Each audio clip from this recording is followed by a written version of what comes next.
Terry Hall, here we are. I suppose we better start off by talking about the Specials, yeah. I mean, you were 18 when you joined the Specials. You were a child star, weren't you? Yeah, it was weird because first record I made when in the top 5, and you don't really expect it, and it sort of makes you become something, and pretty much for the rest of your life you don't expect it to be a hit, really.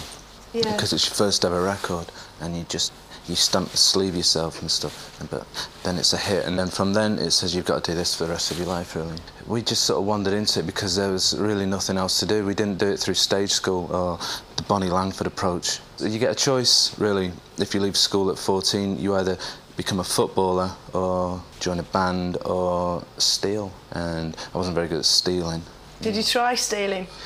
Yeah, but like trying to take wheels off cars and stuff, but no reason for it. You didn't really want the wheels, and you didn't know what to do with them once you got them. How did your mates react, all the kids that you'd gone to school with and stuck the cars on the bricks with? I mean, did they snub you, or were they sort of... Yeah, straight away. You get totally disowned by family and friends for about a year.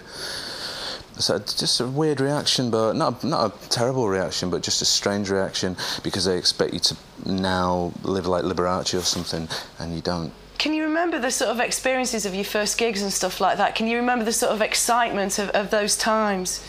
Well, it's sort of weird because it was right in the middle of punk rock.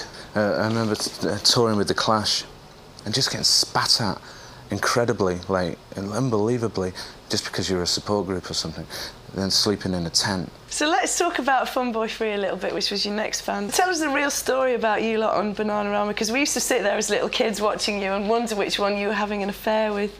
It wasn't like that, because it's like really two separate things, totally, and we never used to sort of see each other. Only when we used to have to do something like Top of the Pops or something. It was just good fun. It was just sort of a good idea, really. But it should only be a one thing, then they should go away, really, and we should go away too. So you then sort of reinvented yourself with the Colourfield. In your biography, it has got the terrible 3 letters that says M-O-R, which just gives me sort of screaming hysterics if I ever see those 3 letters. I mean, what was all that about?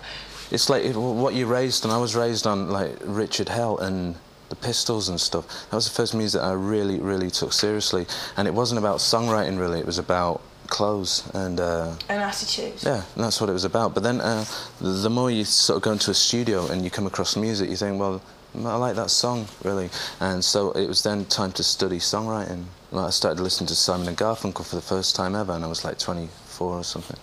How did you feel when you decided to make your first solo record? Was it a scary thing to finally turn around and think, I've got to make a record on my own now? No, I just like the idea of it, but I always had a problem with my name. It's always Hall. It was just a weird name. It wasn't D'Angelo or something, and it sounds like whore on the phone too much. But that's what always stopped me. And it's like that thing about seeing your name. It's easy to see a brand name, like Blair, but your name, it's like, well, that's you. But no fear, no fear. It was just a weirdness with the name.